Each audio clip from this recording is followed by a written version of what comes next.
Welcome, everyone, to the Sickos Committee podcast. This is our podcast for the evening of January 9th, 2024.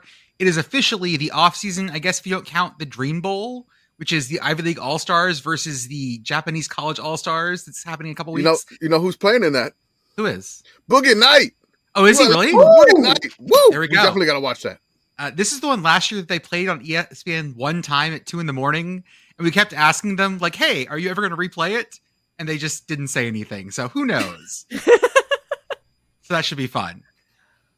As always, I'm Jordan. With me tonight, I've got Kamish, Hit Girl, Beth, Arthur on the ones and twos, and we have a special guest tonight. It is at CFB Campus Tours, Michael Barker. Michael, how are you, sir? I'm doing great, and I have met 3 of you in person. I know that there's a undetermined amount of members of the Sickos Committee. However, I would say maybe I've met the most out of anybody. So I'm happy to join you guys. I think you've met more of us than we have met of us. Wow. That is true. Yeah, that is true. I've never met Pit Girl. Yeah, it's you or Road Raj that is like currently holding the all-time Sickos Committee member high score, I think. Okay. Did you meet Road Raj? In bowl season, we met up a couple times. No, I remain elusive. Okay. Well, I too remain elusive. I tracked Pit Girl down at the Military Bowl, though. That's right. Yes, that's right. Yeah, he slid down the hill. I did. Oh, so good to have you here tonight. Beth, how are you? Splendid. All is well. I made a pot roast. Nice. It looked really good. And the root veggies, too. Okay, I'm a root veggie fan. Absolutely. Hey, girl, how are you? Shout out to northern central Pennsylvania in the snow. It's like driving around in a postcard. Love it. A dangerous postcard or just a nice postcard? PennDOT did a pretty good job today. Sounds good. Kamish, how are you? I know we have CFB Campus Tour here, but after my travel excursion on Sunday, doing that in like one day, I am so glad I had Monday off because I was done. I was totally done. Like my leg, doing the combination of driving for 5 hours, sitting on your ass, then standing for like 5 or 6 hours without sitting, and then sitting back on your ass for like 5 hours, and then immediately podcasting. It kind of caught up to me on Monday, and I was very glad I was off. So, I'm definitely not built for the road yet, at least.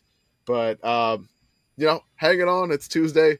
Was able to stay up and watch the lovely, lovely championship game last night. And just excited to speak with our guests because, I mean, really,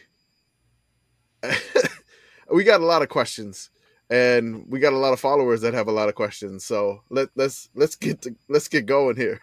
Let's start with some of your stats. I have you here. I have you're at 133 out of 133 for FBS schools. We'll be 134 next year. You're gonna have to pick up Kennesaw State. They're going to be on the Conference USA weeknight slate in October, so I've been purposely saving that. And we also got West Georgia, so maybe we could double that up. But yeah, Kennesaw will be knocked out in October of next year. Got 78 out of 128 FCS, and overall 211 out of 261 for D1. That's amazing. Also, 290-ish games since 2017. Yeah, I would venture that 78 out of 128 in the FCS is an all-time record. I haven't met anybody that's done that, so it has to be. There's a lot of Merrimack's and Central Connecticut states and Stone Hills left, but 78 there too. I'm going to need to get you up to Dartmouth because we need to get him. I know you haven't been to Hanover yet, right? So I have been to Dartmouth for a game. Oh, you have been? Okay, good. So they played Princeton in 2021 on a weeknight ESPNU game. I think one of them, it was 7-1, 8-0, and it was the hardest hitting game I saw all year, and it was great football. And you guys are talking about the Dream Bowl, and one of my number one pet peeves is that the Ivy League doesn't play in the playoffs. So, they have a team 3 months later going to Japan, but they won't play 1 week after the regular season with one playoff team. It's crazy. But yes, I love the stadium. I love Ivy League football. And that game, when I watched that, it was the hardest hitting game I saw all year. It was very impressive. I remember that game. That was a really good game. Yes. And so this season you did 90 games. including the cherry on top, which was the FBS National Championship. We saw you the day before at the FCS National Championship. 2 games that were harder to get into, I think, than you thought they would be. It's very true. So, the credentialing system is hit and miss. I'll go one place and feel like I'm a superstar, and I'll go to the next place and they won't even let me hold the camera equipment. So the FCS ticket, Montana showed up and it became a really premium seat. You guys saw standing room only, hanging over the rails. But that was the 5th FCS championship in a row that I went to, and it's a must. Frisco, you guys saw the tailgate with the South Dakota State people. That's amazing. And then the FBS championship, last year I went to it with Georgia TCU at SoFi. It went down to about $400, and so it was very affordable. But this one, you got Michigan, hasn't won a title since 97. You got Washington that hadn't won a title since 91. And from a pure wallet perspective, I was so much rooting against Texas because it would have been way more expensive. Way more. Yeah. You pulled the trigger, got a ticket, and you have to in. 90 is a much bigger number and better sounding than 89, so had to go. That's amazing.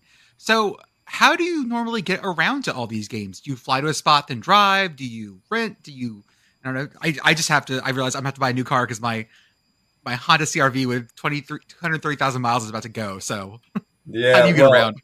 It's a combination of things. So I tailgated at FIU during COVID, and I was having pizza with a guy, and he liked my story. He said, "Hey, I like you, and I'm going to help you out." And he gave me a corporate code for Progressive for a rental car for $33.75 a day. So that has been very helpful.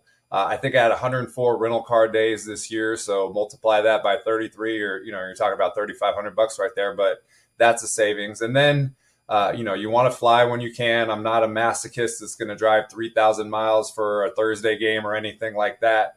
But really, I live in California, and when you get into the season with the MACtion and the Fun Belt and the Conference USA games and the weekday, I don't go home on a Sunday, because if there's a Saturday night game and you fly home on Sunday, you get home at 4:00. Right. And then let's say there's a Tuesday game at Boone or Jacksonville, Alabama. You can't leave on a Tuesday morning and make it in time for kick time. So you got to leave at 4 or 5 o'clock on Monday. So do you want to go home for 19 hours and spend $700 round trip, or you just stay on the road with a $34 rental car? So from October 4th to November 25th, I was home one day.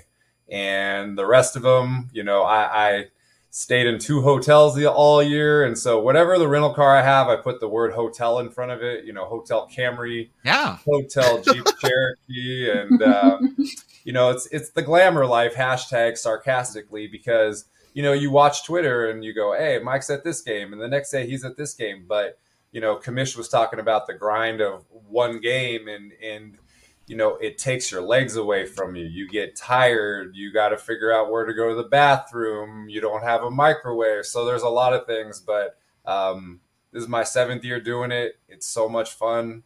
It's addicting. I haven't watched college football at home on a Saturday since 2016, and I just love this stuff. So the grind of the road just comes with the territory. So I had a question though. You grinded on the road. So you've been doing this since 2017, all these different spots and stuff like this.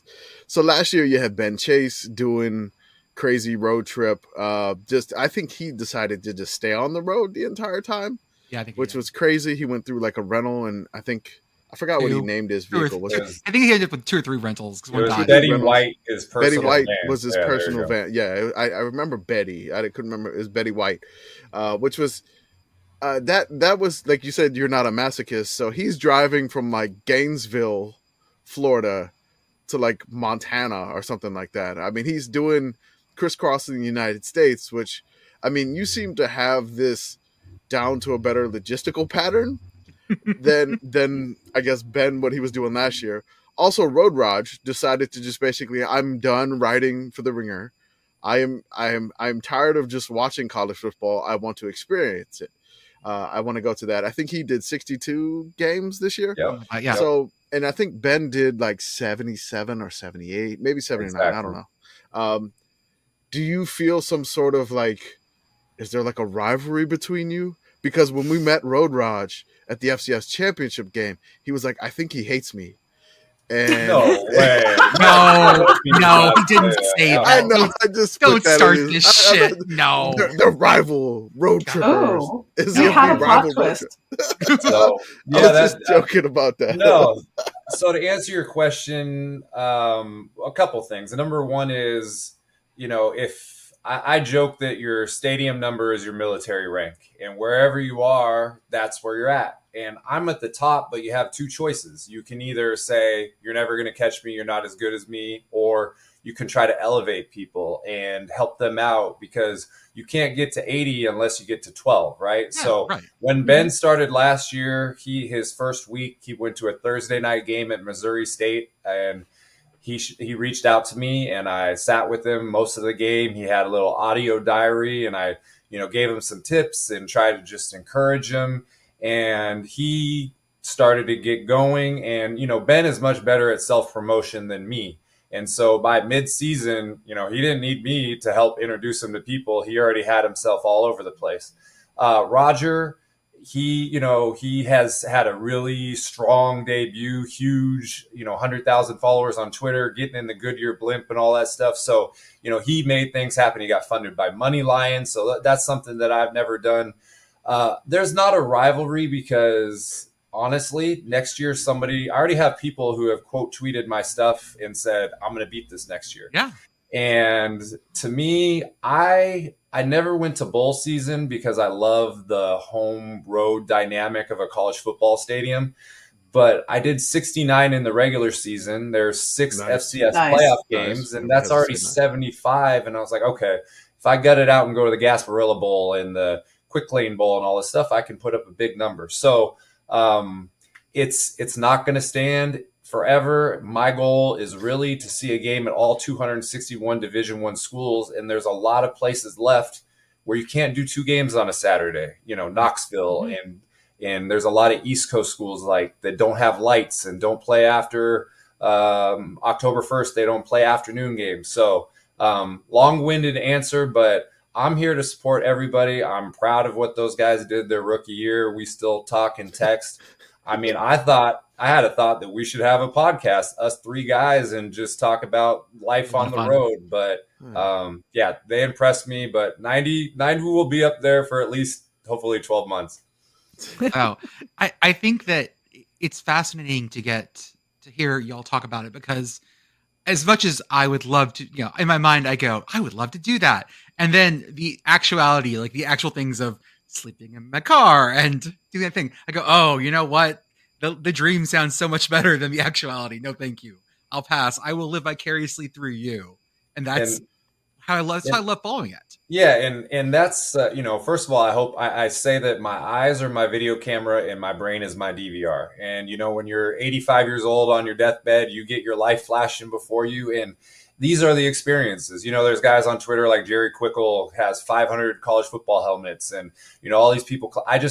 My thing is collecting photos and experiences, and you have to be built for this in some way. And what's funny is I lost 12 pounds during the season. My muscle tone has diminished from, I'm taking statue photos in mid-September and I'm feeling good. And then by, mid-December, I'm like, I got to wear a jacket the whole time, So there's a rebuild process and everything. But there's that TV show, Amazing Race, Survivor, all those things. And I just got to the point where I like testing myself, go to a foreign city. And when I say foreign, not your hometown. And I know what you mean. Well, you mean Moscow, right? Moscow. Foreign city. and you're trying to get out what you need. You need your photos. You need, the game clips, the obstructive views, all those things. But really, addiction is a good word for it. And I wish that I could say that were not true. But really, I have a hard time thinking that I'm going to be done someday. And the only way that I'll know when I'm done is when I'm watching a game on Saturday and I go, I'm okay with this. And I'm scared to do that right now. So we're going to grind it out a little bit longer. So are you like the 7th year transfer quarterback mentoring the rookies? Frank Harris. Yeah, Frank Harris. What was the one? Is it who just got the 7th year? Tyler. Roddenberry for Southern Miss. Yeah, there was a couple that just got 7th year. So like this, you've been doing it for that long. Like Cam Rising too. I mean, I like how you're just like, I'm mentoring these folks. This is what I've done. This is what I do. This is how I set this up. There's a method to the madness of you doing this, and I'm sure you've learned a lot along the way. Can you give me some of the mistakes you made, let's say maybe in your first year or two, that led to maybe some funny things, not like dangerous situations, but some funny things that happened in the beginning when you started doing this? So right away, I just was convinced I could sleep in a car, no problem. And I remember going to Seattle, and I just parked downtown, and I climbed in a trunk and folded the seat down. And I'm like, okay, I'm going to go to sleep. And it was a Saturday night in downtown Seattle, and it was loud, and there was some festival going on, and I could not sleep at all. And I didn't sleep the whole entire night. And you brought up Moscow. I had a game in Idaho the next day. And so I called the rental car company, and I happened to rent a rental car that was not allowed outside the state lines of Washington. Okay. And so if I drove that car through Idaho, and, you could go to Missoula, I wanted to stop and go, and that's a couple hours after Moscow, I couldn't take that car. So I was, on my way to Spokane. I had to turn back and turn it in and go to a different rental car. So you're burning through 2 of those. So there, right away, there's some mistakes. In the beginning, everywhere you go, you can count it.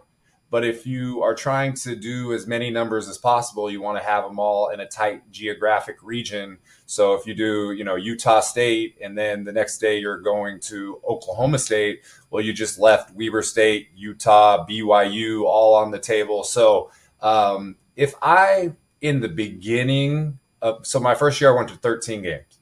And I didn't think like I'm going to try to go to all 133. And I did it in 5 years, the all 130 FBS schools at the time. They added 3 then.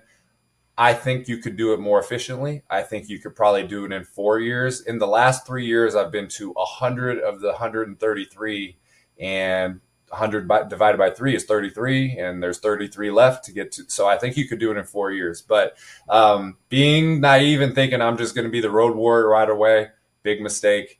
Bathroom situations arise when you're sleeping in your car. It took me a while to make sure that I had, extra toilet paper. And, I say that your water bottle becomes your bathroom, so you got that going for you too. So there's a lot of things that you learn. Well, so this year, what really seemed to take off as well was your obstructed view stuff. How did that start? Yeah. And where has that taken you?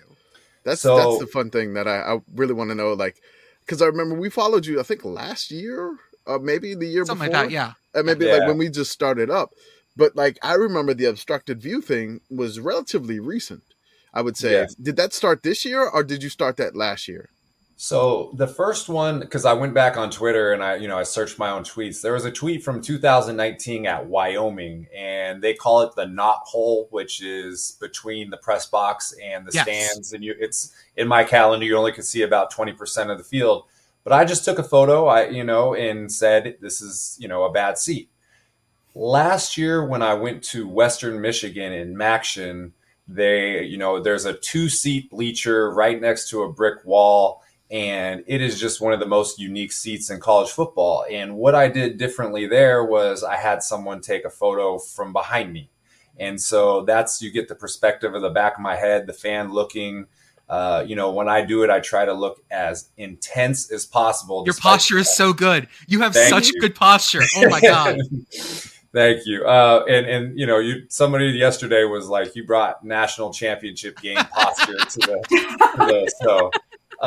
But so when I tweeted out that photo, people didn't know if I snuck behind a fan and took it, or, they didn't know it was me. Why is this guy not moving? And just putting that first person perspective, especially when you're at a Maction game in November in Kalamazoo, there's not anybody there. So that was a big one. And then a couple weeks later at the Barstool Arizona Bowl, They have one in Tucson. There's one on each side. And, I assign a percentage to the view, and it's simply how much of the football field can you see? The football field is 100 yards. So if you can see 20 yards, that's 20%. We try to get, cute and scientific now. It could be 14%. It could be 16.5%. And you're dropping angles on us over here. Exactly. And people will say, how does he know the exact percentage? And someone will respond, he's a professional. He knows. So it's funny. The replies, they know. They know. And so those two, they really set the tone. And then the thing that changed the trajectory of my account was the opening game at USC this year. I knew about that seat at the Coliseum for a couple of years. In 2018, they remodeled and they reduced from 92,000 to 77,000 seats. They put a giant press box in, but they left some seats on the side. They're not for sale, but they make a great photo. There was a guy who I follow on Twitter, a sports writer, and he shot a selfie of him holding a beer at the game. And I messaged him and I said, I need your help. And he came up. He climbed up in the little concrete cave, took my photo. When I saw it, I said, this thing is about to go wild on Twitter. And it did. It was like 18,000 views and Bleacher Report and ESPN. And from that point forward, it's not only been maybe, so I'll tweet regular stadium photos, and in the comments, someone will say, yeah, get to the obstructed views, right? And so it's a thing. Play the hits, Campus Tour. Come on. Say the line, Bart. Say the line already. Come on. Exactly. Babe, wake up. A new obstructed view just dropped. I wanted to use that as the cover of my calendar, but the publisher said that there was copyright issues, so I couldn't do that. But so now it's my responsibility to go through the stadiums and look for them. And, it's crazy that it's a little cultural thing. It's a phenomenon. Takeo Spikes got honored by the Buffalo Bills earlier this year, and they put him in a suite, and it had an obstructed view from the bleachers. And he had somebody take a photo from behind him, just like me. And he said, what's up with this obstructed type view? I'm supposed to be one of your greatest players, and this is how you treat me. And I left in the third quarter, and everyone tagged me. I was like, Takeo Spikes did my pose, man. So it's very cool. So you've done this all year, and it's been great. And I think you hit it on the head. It's one of those things that really makes you feel like you're there. Because I love the shots you take of the whole stadium, because that makes me feel like, okay, I get to see it not just from the glamorous shots, but everything. But like that thing right there is so unique to each stadium, because you're right. Every stadium has a weird, especially the older ones, have this weird like cut, the weird jag, the weird, we overbuilt the press box and now you can't see shit from either side of it. Yep. And it makes you feel like you're there. I love it. What was the deal with Boston College? So what's the deal with Boston College? A question ACC fans have been asking since forever. You know what's funny? I realized that Boston College photo, that seems like the stand that Steve Adazio was standing in when he said the famous line of guys being dudes. I think so. I kind of recognize that. So that could be the case. But go right ahead with what's the deal? What's the deal with Boston College?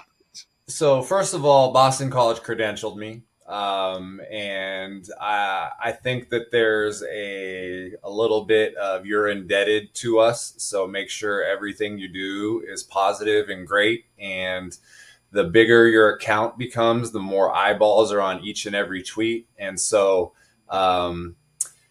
anyways, I had a photo vest, and I didn't want to go on the field and wear a photo vest. I just don't want to do that. And so I just put it in my pocket and walked around the stadium, and I was convinced. I did a lap around Alumni Stadium. I thought it was fine. And then I went up to the second level and I looked, and it was just like it was like the Great Pyramid site of obstructed views. It was just the greatest thing you've ever seen. It was behind a scoreboard, buried next to the play clock, 4 rows deep with rain and dirt, and maybe nobody had been down there for a long time. And I kind of like had heart palpitations. I'm like, this is going to be the greatest one ever. And so I need a co-conspirator always. So I had to get some students from the other team. It was Florida State, hey, do you want to trash Alumni Stadium? And absolutely. And so they came and took my photo, and we put it on there. And the caption I put is, here it is, the worst seat in college football, 0% visibility, all this stuff. And within 10 minutes, I got 3 messages. One was ESPN, one was Bleacher Report, and one was from the sports information director at Boston College. Oh, no. The first 2 good. The third one, the first 2 were great. And so I also missed a call and I got a message. And you don't get calls during the game for your alumni stadiums or photos are amazing. Please keep taking them. You're not going to get that call. So I didn't answer until the end of the game. It was 31-29. I rushed the field everywhere I can. I've rushed the field at 14 FBS stadiums, and if they beat Florida State, ranked number 3, they would have rushed the field. And so they were looking for me though, and I had that photo vest, and so I had to stay, make sure they didn't win, then go to the media room, turn in the photo thing, and get out of there. And so I had a doubleheader. It was New Hampshire was the second game. And on the way there, I called 2 people. I called my mom first, and I told her that I ruined my account. And I called the Boston College guy back, and I knew what I was in for. And I just let him go off on me. And he called me unprofessional. He called me a POS. He called me a dick slap. He said that I totally effed them. And then he kind of started to get emotional and say, this is the repayment that you give us for credentialing you. And, I said a couple things. I said, number one, the 2 days before at Memphis and Maryland, they credentialed me. I did bad views. I didn't get a phone call from anybody. Secondly, in my tweet, I didn't say the seat was for sale and that they're trying to sell it to you and rip you off. I didn't say that there. You were very clear about that. Exactly. I remember this tweet. You were very clear. Mm-hmm. Yeah. So you want to, you're a reporter, kind of, and you want to make sure that you do your due diligence. And so if I don't know, I'm either going to say I don't know or investigate yourself. And if I do know, then we're going to go for it. He asked me to take the tweet down, and he said, are you just doing this for clicks? And I said, I'm not doing it for clicks.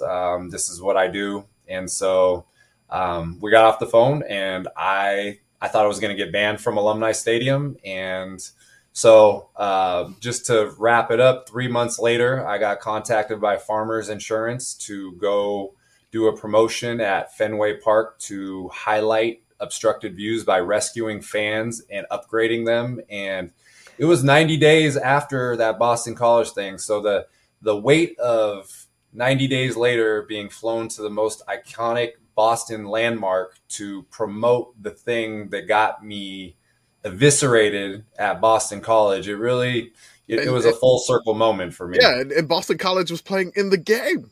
No, they weren't. Exactly. No, yes, they were. Damn it. I messed up that one all the time. I was like, no, that was Rutgers, Miami. I almost did it again. Oh, you did it again. You hate Fenway anyway, too. So whatever, Jordan. Get out of here. So when we were staying at the Frisco Bowl and you told me this, I got so excited because I was like, Fenway is iconic for the damn poles being in the way of everything. I remember telling you, like, you've made it. This is great. This is the Mecca. This is your Great Pyramid. This is beautiful.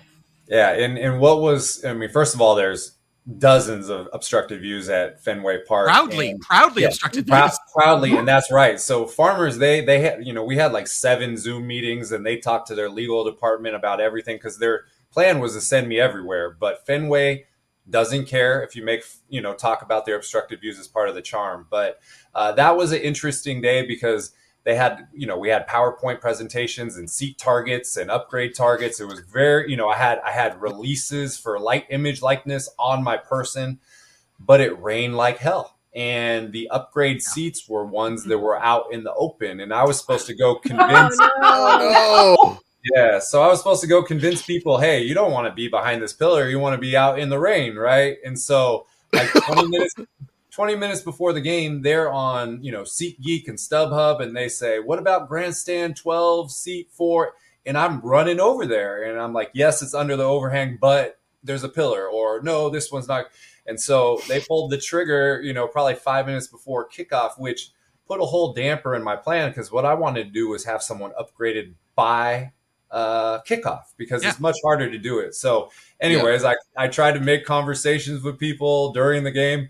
Hey, did you know it was obstructed? What would you do if someone upgraded? And it wasn't getting anywhere. And so I just leveled with 2 people. I'm like, look, I'm here from Farmers. I got this jacket. It says Seat Scout. I got 2 upgraded tickets. All I got to do is get you to take a photo, sign a release. Would you like to sit on the 50-yard line? And they said yes. And so we took a photo. It turned out good. And, you know, we did a co-tweet and co-post on Instagram.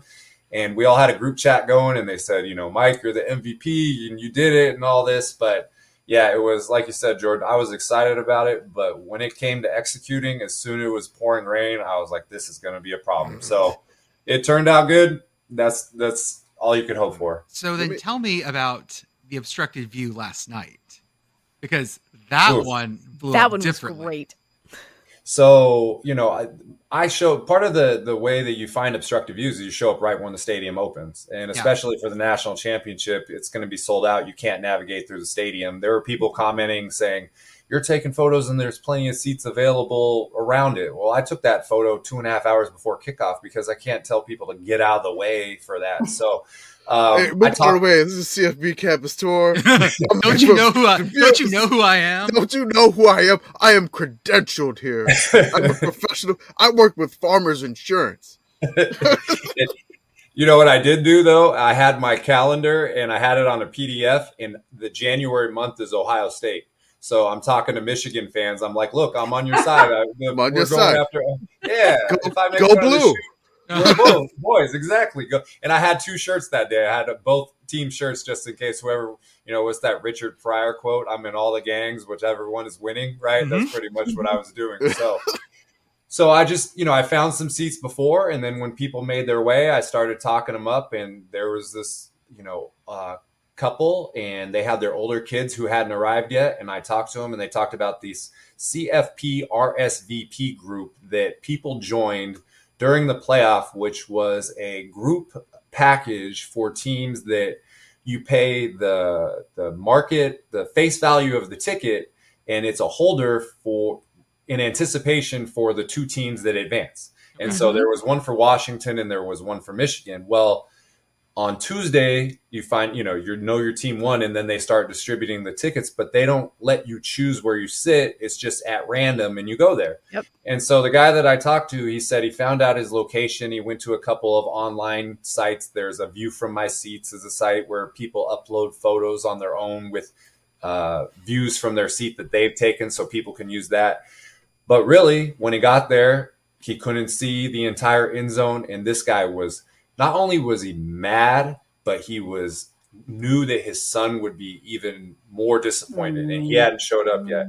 And so I try to chat people up, and, you know, like you're saying, Commish, I'm a professional, but really what I try to do is like, I'm here to advocate for you. Tell me everything. And so they say how much they paid. They got 4 tickets. It was $2,200.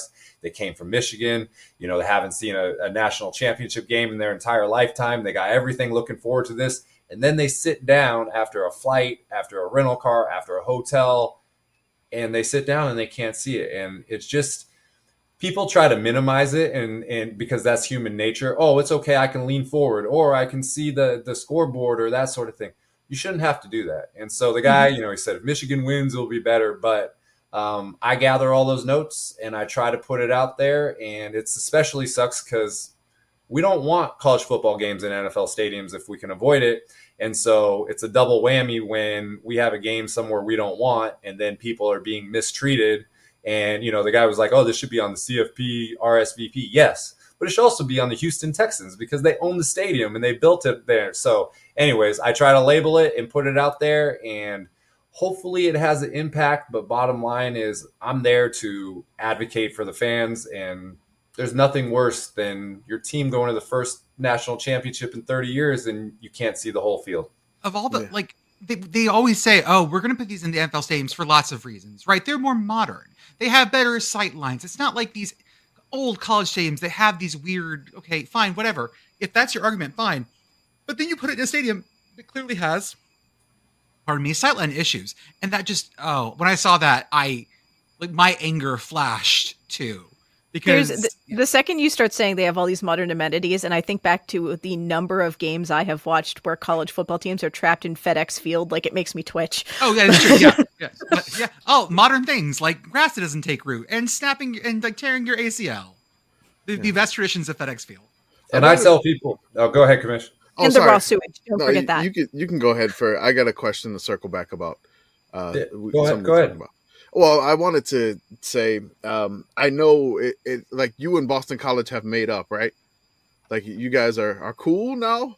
Because I see from what I saw, the social media account reached out to you, I believe, right? So there was an account called Boston College Football Fans, and that one person doesn't speak for a university, and I'm revealing more stuff probably than I should, and I didn't take it personal. It was a very big learning experience, but the fan base, the Barstool account for Boston College, a lot of them said, "Come back. We'd love to show you an authentic experience." And I love Alumni Stadium. It's really close to the field. It's got, a lot of history. That was a great game. And, I'm going to spend a lot of time in the Northeast trying to knock out the rest of the FCS. But to answer your question, have me and the particular administrators there had any conversation? No. But I don't hold any ill will. I tried to be as cool about it as possible, and I held it in. I didn't blab about it. So this is more of, hindsight here.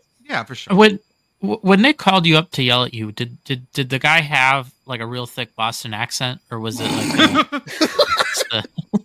No, I don't know what. That would have made it so much better. That would have made it so. I will say that is how I imagined it. Oh yeah, like fucking hell. The conversation started out like, "Hey, that was a good game, huh?" And I was like, "Yeah." And he said, "We almost won." And I was like, "You almost pulled it off." And I knew, I just knew. And so, I sometimes you just I'm gonna take your kneecaps. Like, yeah. Well, sometimes why did you have to show that wicked bad seat there? Yeah. Well, that's why you put them in the calendar, and the one thing that I say honestly is now these seats are tourist attractions, and you can either cover it up and try to, put lipstick on a pig, or you can highlight it. I went to Kent State and I found one, and they made me the Meijer grocery store fan of the game, and they gave me $100 gift certificate. Oh God, and they said at the beginning of the fourth quarter, we're going to do an in-stadium on-camera, presentation of your winnings. And we're going to do it from the obstructed view seat. And so under a staircase, and they brought the camera over and swung it around. And me and the DJ guy were hanging there. The next night at Buffalo, they pointed out one that was behind the play clock and you couldn't see anything. And so it came around, but yeah, that Boston call, it took the naiveness of me just thinking I can do anything and there wouldn't be any, I don't want to say consequence, but it really, even though I made sure that I crossed my T's, I dotted my I's and all that, it really changed the way I look at it. And it was a learning experience. We learned that too, via Twitter. Yeah. So there's been some learning experiences running the committee account, and it's when you realize that you're actually talking to more people than you think you are. Yeah. And they realize that too. Like when I fuck up and tweet out the Wi-Fi at TCU Stadium, they were not mad about that, but that was a big accident on my part. Yeah. Or you tweet out like a credential and you go, "Hey, I'm credentialed," and then you got somebody calling you and DMing you like, "You cannot do that," and you're like, "I thought I was doing it." Yeah, I thought I was good. No, there was. You got to be careful with like certain subjects because I mean the committee, like by having the name Sickos in it, it's like we're tweeting with like at least one or two strikes against us already. So in my mind personally, so if you tweet something, you're like, we got to stay positive because I mean that's what we are. We love everything about college football, and you're the same way. You love like all the weirdness and all the specialness of each like college. Like each statue on campus, everything like that. You have the little things of the programs, and you have to. Sometimes you say something, and I'm like, "Oh God, I really offended Oklahoma State today," or I think Jordan did that previously at one point. But like, sounds like me. Yeah, Jordan does. Like, I think I angered I tweeted about Colorado's offensive line in a game that got blown out by Wazoo. I ever got you mad about that. And I was just like. And then like Sports Illustrated picked it up, and I'm like, oh my God. It's just like I'm like, okay, like I have like more than one thing can be true about Colorado. Just leave that at that. They can be fun, and their offensive line can be very bad in trying to kill. So it's like true of many teams. You gotta learn. You gotta learn. Like, okay, we're not gonna talk about, the weird Michigan thing. Oh, I will. Or like the we're not going like crazy like scandal stuff. That's not the type of sicko we are. We are the sicko that watches all the games, and that's what that means. And it's we have to tweet that way to get that message across. So when you had that with BC, which I mean, I don't hold anything against Boston College. I've always been I've loved like their school and basically I almost applied to go there, but that was kind of like from New Orleans to Boston. They were one of the few that were on the list, which are some funny schools to go over. Like what I applied to. Fun with that one, yeah. Yeah, that would have been, the list of schools that I almost went to is hilarious, and then the one I wound up going to was ridiculous. Which I mean, I'll just go over a couple so far. Like I'll give you a few that I have. I'll give you like 5 that we know I went to ULM, but University of Miami, the Hurricanes. Would have been good. Clemson. Would have been good. Tulsa. Ooh. Vandy. Okay, I can see you as a Vandy guy. I can see an alternate timeline. Really? Where you pick up Bolos. I do. No, I see this. No. Well, y'all, I became a douchey frat boy, and that was not my vibe for a long time. But you take it up, so it's okay. So there were some others, but I'll just give you those 5. But those were, and then I wound up going to ULM because my dad was like, "You're paying for school," and I got in-state tuition scholarship. So, thank you, Louisiana, for that. So there you go. Well, can I bring up? So we're talking about in the beginning. I feel like I've met those committee members. I will also say that I'm probably the only person to go to the Commish's softball championship fields in person in Monroe. Right. So back-to-back softball champions. There you go. Intramural champions. You did go to the field where the what's funny is Commish, I went to the regular softball field first, and there was a player, and she was taking batting practice by herself, and I asked her, I said, "Hey, can I just take a photo of the field for social media?" And she's, "Oh, no problem." I was like, "Yeah, there's this account. It's called Sickos Committee, and the commissioner, he won 2 championships here." And she's like, "Oh, that's great." And I was at the wrong field. So shout out to ULM That's exactly right. So hopefully you got a follow from that. Yeah, but I had some of my facts right. And it was the one back there where we were allowed to maybe have a few before we could go play. Where the drunk intramurals happened. Yeah, drunken it looked intramurals. Like a place where you could have a few. Yeah. Oh yeah. I mean, for sure.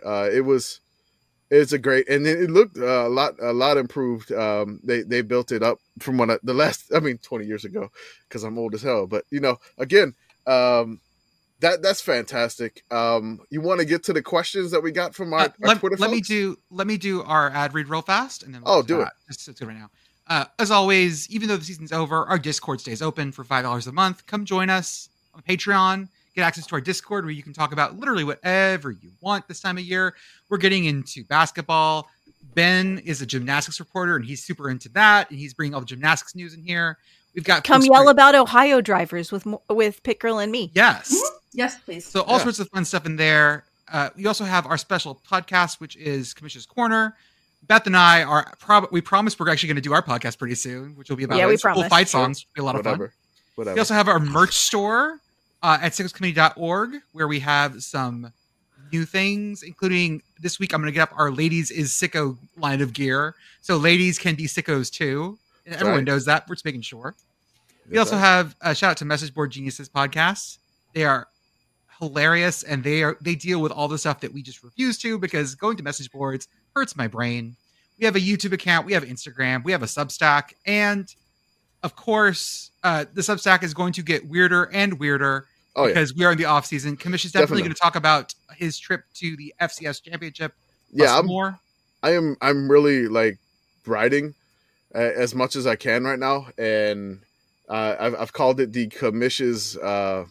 What did I say here? It's Commish's championship circuit. I like that. So I, basically making a lap in the center of Texas to go to the FCS championship game. Just basically just giving you the play-by-play of what I did on the way there, what I did at the game, and then on the way back. And just a little fun road trip like I did with the Pocatello one, and then also my New Mexico State Odyssey that I did last year on the Substack. So sign up; it's free. And if you want to sign up and pay for it too, you can get the podcast that way too. And lastly, I will always plug Home Field Apparel. They have some of the best collegiate clothing, officially licensed stuff that exists out there. If you've never ordered before, use offer code yes, yes. That's 3 ha's for 15% off if you're a first-time customer. And going into basketball season, we're already talking with them and getting ready to do some more weekly challenges where we'll pit 2 teams against each other. I actually just got. Are we not doing that? Commissioner, are we not doing that? You're actually in your head. Not doing what? Our Home Field. We're partnering with Home Field again for the. Oh no, we're still partnered with Home Field. We're gonna. You shook your head, and I was worried about that. I was trying to. No, I'm totally no. With Home Field, we're trying to get some stuff going for college basketball. So, pay attention to our account at Sicko CBB. We're gonna probably be doing some Sicko shirt showdowns for college basketball week. Some weeks coming up. I also just got 2 new Home Field shirts. I finally got a Hawaii shirt, and I finally got a Pitt shirt. Yes! Oh. I got Happy Rock. Yes! So which one, the yellow one or the white one? The yellow one. It's okay. Yes. I'm like Beth though. I just got the PRT shirt. Woo! The Ride to the Future for West Virginia. Okay, so with all that said, let's get to some questions. Now, Michael, a lot of people have asked about this, and this is what popped out to me the most. So I'm going to ask you this. Kind of terrifying. The number of people. At CFB Home is the first person that said this, but a bunch of other people did too. What are your favorite stadium bathrooms? It's such a there are so many bathroom questions. Everyone wants to know. For God's sakes, man, what is wrong with you? No, I'm just kidding. They all want to know. They want to know. So, it's a reasonable question. So what I tell people first is the reason what I do at a game is I cover the stadium. And when you watch a broadcast, you got the play-by-play, you got the analyst, you got the sideline reporter, but nobody is telling you about what's going on in the stands. Yeah. A lot of times they won't even show the stands because it's not sold out, or they think some student's going to hold up a sign or do something inappropriate. Well, that's all that I do. And so, whether it's a $19 beer at the Swamp, or whether last night there was a cookie sandwich at the stadium. NRG. Okay. Energy Stadium. Side note, you don't know how much flack I got for calling that place a toilet, right? More or less than Boston College. So, I had to mute the conversation. So there was I was looking at a stadium photo, and there was one with the roof partially open, and the top of the roof was white, and it just kind of reminded me of a toilet. And at least you didn't call it a butthole like that one in Atlanta. Yeah, the one in Atlanta, clearly. The Starhole Stadium or something. Mm-hmm. Yeah. Megatron's butthole. Anyways, I said $1,000 or more to play at this toilet, and oh man, there's a lot. I had someone that say, "Don't stay out of my city, boy." Right? So I'm like, oh man, yeah. Oh, they didn't take kindly to you. No, they didn't. And then today they're like, "Oh, do you still think it's a toilet?" And I was like, "Well, it's a very nice toilet. Can I say, it's a very comfortable with." Bath smell, nice smells, and 2-ply toilet paper. But it's got that automatic air freshener that goes off every 30 minutes. Exactly. Yeah, there's actually an attendant there. And so it scares the shit out of you in the middle of the night. So I'm just gonna I'm gonna have a cop-out answer, and it's gonna be South Alabama, and it's gonna be UAB, and it's just because they're so new and they're so nice. I could contrast that with two of the worst bathrooms that I can think of are one is Rice and the other one is Southern Miss. Southern Miss has this, the yellow of their logo. It's like a little bit more tainted version of that, similar to number one. And there's all these it almost, we get water stations and they seem like they have little hoses coming out everywhere. That's what we deal with in the men's bathroom in a lot of these places. It looks like a 1960s robot that somehow got relegated to a football stadium bathroom, and now it can just disperse water at various speeds. That's extending its life. So maybe that's why they're called the Golden Eagles. Yes, there we go. There we go. I was so hopeful that you could give me an experience that was worse than what I experienced in the Beaver Stadium bathroom. Oh.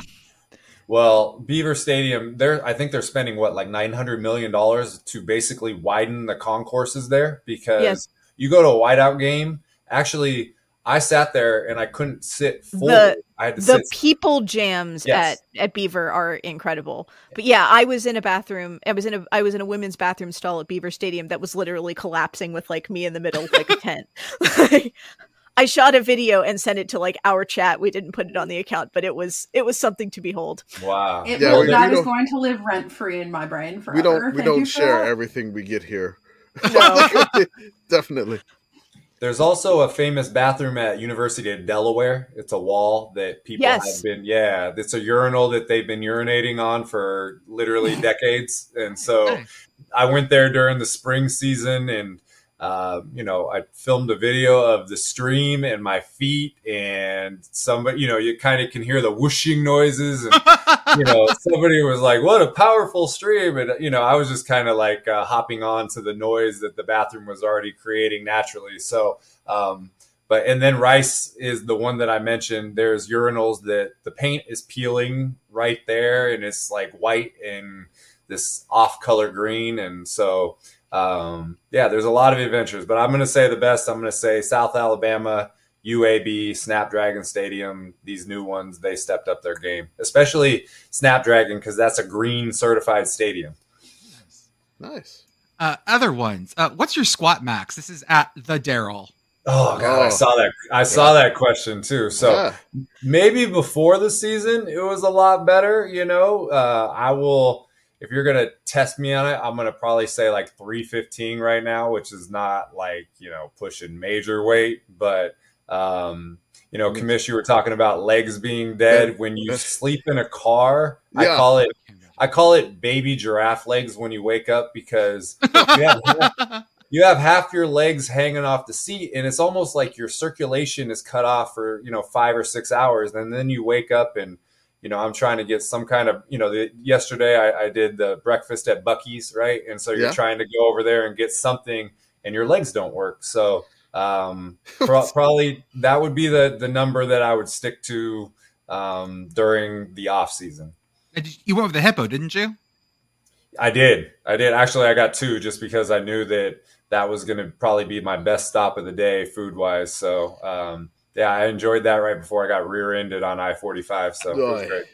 For those of y'all that don't know, the hippo taco at Buc-ee is beans, bacon, egg, cheese, and potatoes, and green salsa. Amazing. It's really good. It's really good. The rhino is the same thing, except it has sausage and not bacon. But it is one of my favorites. It's beautiful. That's a lot. It's a lot. It's a lot. It is a lot. Okay, so another one. Let's see here. I've got one. Go for it. Okay. Go ahead, Beth. If you have to turn one stadium into a nuclear fallout shelter, which one are you choosing and why? I saw that question too. So some of our followers really understood the assignment. Yeah. So what is the criteria for what would be a stadium that would qualify, I guess? So you would want high concrete and a reflective surface if you could. Most bunkers are made of concrete. Lead lined is better, but that's difficult to suss out. You're going to want something that's pretty thick and a place where you can get completely enclosed if possible. Man, well, I can tell you the highest concrete bleachers I can think of is in Monroe, Louisiana. That's the highest one. Alone, Jesus Christ, that one side is just so incredibly tall, and the other side is just like a double-decker bleacher that dwarfs it. It's ridiculous. Is it worse than LSU? Because that felt like I was in space. So just imagine, like, just one side of LSU, and then you only have a double-decker on the other side. Oh, okay. So it's like weird Virginia Tech somewhere else. It's like one arm really high, and the other one's like you know. Although they probably have changed lanes since it's like James Madison Jr. kind of, because they call that half a stadium because they did one side and the other. Yeah, I've been down to JMU. So there's a ton of concrete there too. So there's a lot of stadiums. There was a fad, I want to say like the early 70s, where it was just the more concrete, the better. So we're talking about Roy Kidd, Eastern Kentucky. We're talking about Murray State, their stadium. We're talking about. I mean, Murray State's got a shooting range in it, right? I think so. Yes. Yeah, the Racers, they have a shooting range inside, so that may be good for nuclear fallout to take care of the zombies. After the WVU Coliseum would be great for this now that I'm thinking about it. And probably, and I'm going to say Rice again, that's probably the most concrete. That was the one I was thinking of. Yeah, I was thinking of Rice because I was like, that thing will fucking survive anything. It's also the right kind of dilapidated that after nuclear fallout, it's not even going to be like anything happened. You're just going to walk out and it'll be the same. It can't get worse. It'll look exactly the same. Guys, like all the civilization. Go ahead. In the it can't get worse vein, Legion Field? Ooh, yes, but people have an affinity for the old gray lady, so maybe they'll put it in a different. But yes, but Rice Stadium, it could be like that Twilight Zone episode where the guy's in the bunker and the nuclear bomb comes up, and then he's there and the only person that survived, and he probably wouldn't know about it until he actually left Rice Stadium to know the extent of the damage. So I know for a fact it is Aggie proof. Because I'll tell that story later on this season, but the Rice Band, after a particularly infamous show, got, let's say, trapped in the stadium by Aggie students who wanted to give them a good talking to. Wow. Every scatter band, I was in the Dartmouth band, we were a scatter band, and every scatter band, scramble band has the show that went too far. Ours was a show at Holy Cross that got us banned for 30 years because we made fun of, this was back in the 70s. 30 years. Yeah, made fun of Ted Kennedy, who was an alumnus. This was right after the Chappaquiddick incident. Oh no! Damn. We called it the Ted Kennedy Olympics. We've read the script every year, and there was like the Ted Kennedy drive-in swim and things like that. So we got banned. Ask the University of Virginia about the 2002 Meineke car. Yeah, so University of Virginia had their band actually disbanded and reformed after the Meineke Car Care Bowl, University of Virginia. I was at that game. I remember that show. Stanford was infamous for chainsawing a spotted owl statue. Rice has the A&M one and an Army one too, I believe. So every scatter band has the show that went too far. And so, it's a good tradition. Wow. Okay, I actually have a two-parter. Go. So we kind of alluded to this earlier. Do you believe in ghosts? That's the first part. And which stadium is the most haunted? So now I'm picking on Rice Stadium. So do I believe in ghosts? Yes. Okay.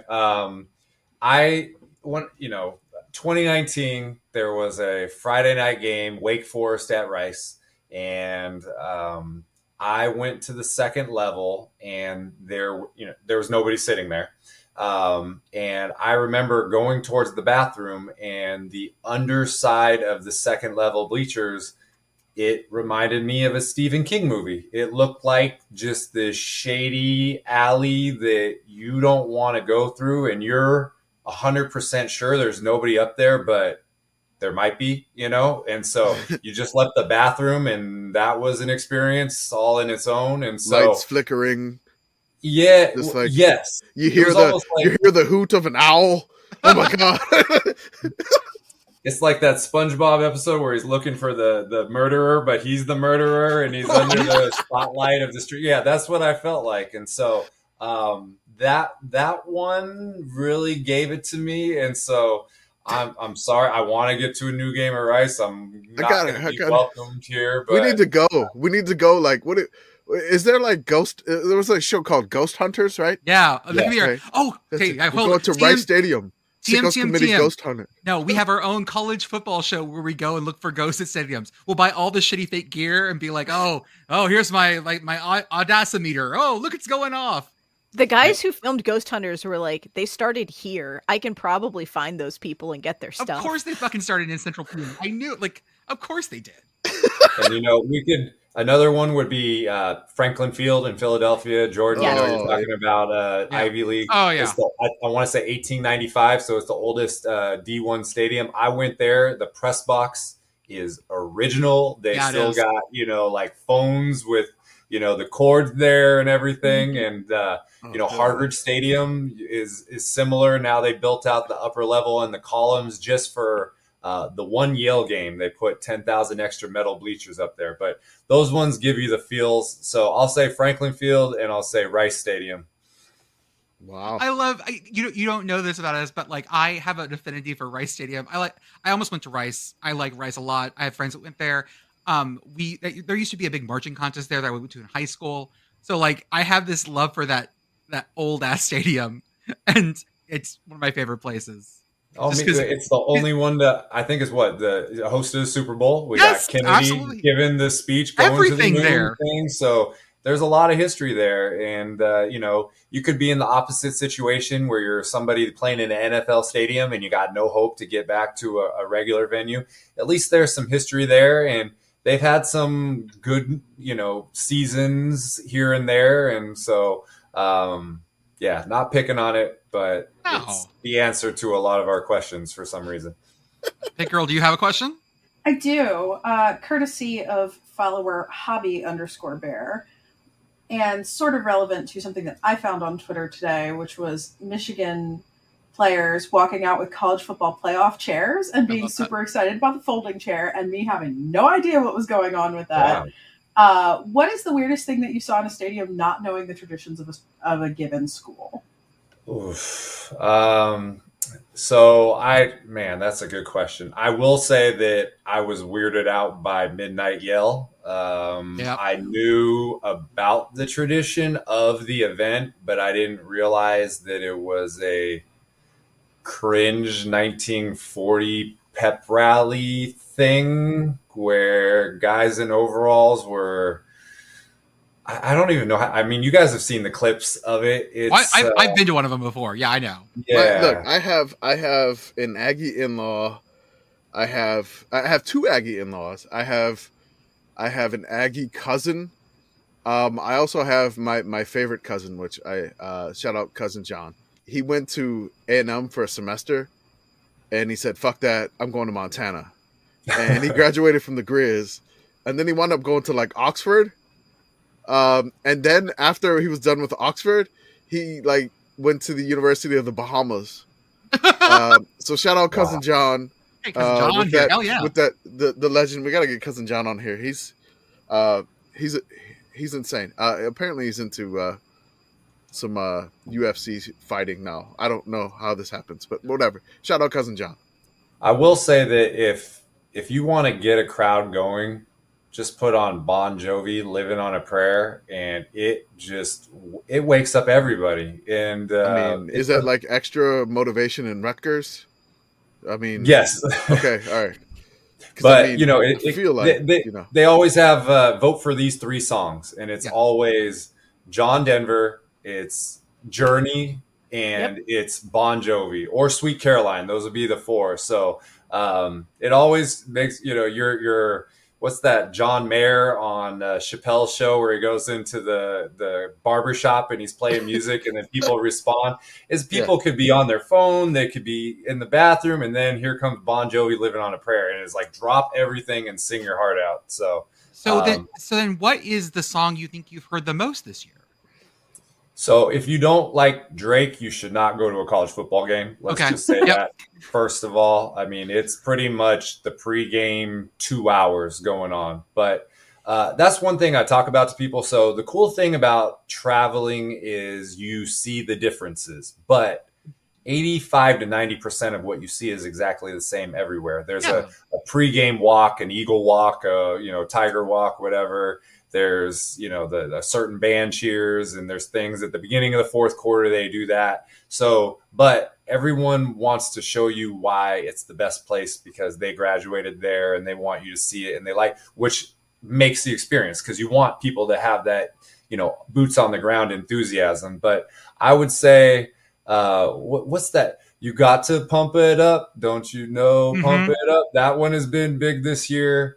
But Journey, Don't Stop Believing has got to be the number one. That thing just not as many Sweet Carolines. Sweet Caroline, not there is a lot of Sweet Carolines too, but it'll be 27-3 going into the fourth quarter, and here comes Don't Stop Believing, and that's like a message to the fans, like, you better not leave because we believe through Be a Journey. I can't imagine living the season that you have and getting to the very end of the season and still trying to find it in your heart to be like, I'm going to belt out Don't Stop Believing for my 85th game. Oh, yeah. Yeah. Oh, God, no, thank you. No, it's you just go like rinse, repeat, autopilot type thing, So, and it's honestly now I'll just walk to the bathroom and someone will say campus tour guy, right? And then all of a sudden you're shaking it, which is awesome, but you're shaking a hand, you're on your way to the bathroom, and then all of a sudden you're taking a selfie, and then you don't know who that person was or what they're going to do with it. And but when you meet somebody, they could have been following you for 3 or 4 years, and they've been waiting for you to be there, and so you got you have to leave a good impression with that person. Mm-hmm. So even if you're tired, your 85th game, what I say to people is, when you meet me in real life, just automatically assume that I'm hungry and tired. Okay. Yeah. Those are the two things automatically. So, but yeah, no, you want to get in, that I don't know of anybody that is, my age that is I got invited to the student section at Georgia there, the Georgia Spike Squad. I got the Ross-Ade Brigade at Purdue. I went down with the student section. In Statesboro, Delta Chi frat. I went down to the frat house and I'm drinking beers and they're doing pledges and just the nicest people. And I just have this little pass because of what I do. And they may not know who I am, like the surrounding people. And if I just show an obstructed view photo, like every college student in America has seen these photos. Yeah. And so it's pretty cool. And again, if you were going to belt out Don't Stop Believing in the 85th game, that might be the first time anybody met you. So they want to see it. Beth, by the way, asterisk here, when you and I go on our big football game road trip, you and I'm going to slide straight back into frat mode, and you're going to have to deal with me and really, oh yeah. Oh, it's gonna be so many pairs of pink shorts. I have all the pink shorts. I got the boat shoes still. I got my visor. Just imagine if we do Sickos game day. You get to experience this on the road. Oh yeah, it'll be great. I got we didn't have paddles like beat your ass paddles, but I still have my pong paddle. Okay, so I still got that. That's good. I do enjoy the juxtaposition of Jordan in full frat mode and me and Beth in our we are Northeastern football fans in our hoodies and jeans. We do not dress up for game day. That is dressing up for game day. But then you got the crazy Cajun wild card here in the commission. Exactly. You have no idea what is showing up that day. Could I be in a great mood? Could I be really organized? Could I just want to get really drunk off of dark rum and grapefruit soda? Who knows? Probably it's the dark rum and grapefruit soda. Shout out Squirt again. At Liam Neighbors 3 on Twitter asks, what are your best ways to save money on tickets, travel, food, etc. for your cost of the season? Yeah, so I call it the glamour life, because really there's nothing glamorous about what you do in between the games. So you hear athletes when they retire, what do they say? I love the games, but it's the stuff, the travel, the practice, that's what they don't want to do. Well, that's all it is. And so my travel tips to save money, number one, is never pay for a hotel. A college game gets out at 11 o'clock at night. A lot of times you'll have a flight at 5:30 or 6 the next day. Probably the game starting at 7, so you want to get in at 5. Most hotels you check in at 3. So what's the point of checking in at 3, getting at the game at 5, and not getting back into your hotel at 1 o'clock in the morning? Also, if you're going to pay for a hotel and pay for a car to sit in the parking lot at the same time, that's a waste of money. I always will take the early flight or the latest flight. Those are the cheapest ones possible. I have a airline credit card with Southwest. I pay every single bill with it all month long. And then at the end of the month, I will pay it off with my checking account, and you can earn points. And I have a companion pass, so I can have someone come with me for free wherever I go, just simply by paying my bills and doing all that. What else? I apply for media credentials, and if you can get that, it's not so much that I'm looking to be in the press box and do all that, because nothing that I do is in the press box. So it's a way to get access and not have to pay. And then maybe, you know, you can go up there and grab a meal pregame and you save on that meal. I try not to buy. I've never bought anything at the airport. You got to, before you go to the airport. So you got to hit a grocery store at midnight. You got to, you know, the reason I talk about convenience stores so much on my account is because what's open at 11 o'clock on a Tuesday in Mississippi, right? That's what you got. The gas station delicacies in Oxford are phenomenal. And I'm sure that works out for you great. It works out great. And I just stuffed my phone. Go ahead. Is there like something that, so somebody just asked the question, like your favorite candy, that's at George, and then a whole bunch of like EO 69, whatever. I'm not doing the rest of that. Nice. But like, yeah, nice. I had to say the 69 part. But like, is there like a staple of you road tripping wise? What is your like go-to gas station snack / candy / drink or whatever it is? What is the one that it's like, I know you're traveling all over the place, but what is the one that you just go to and like, hey, I need to go get this Mountain Dew or this energy drink or this particular type of candy or whatever it is? But what is that? So if I can, I discovered that living in California, we have some of the best selections anywhere. And so I've discovered that like I'm a high-end convenience store connoisseur. So I will go somewhere and maybe they don't have what I'm looking for, and I'll go to the next one just because I'm like that, you know? So assuming things are open, but I'm always trying to get a Ghost Rockstar type drink, you know? So that's the brand I'm trying to get.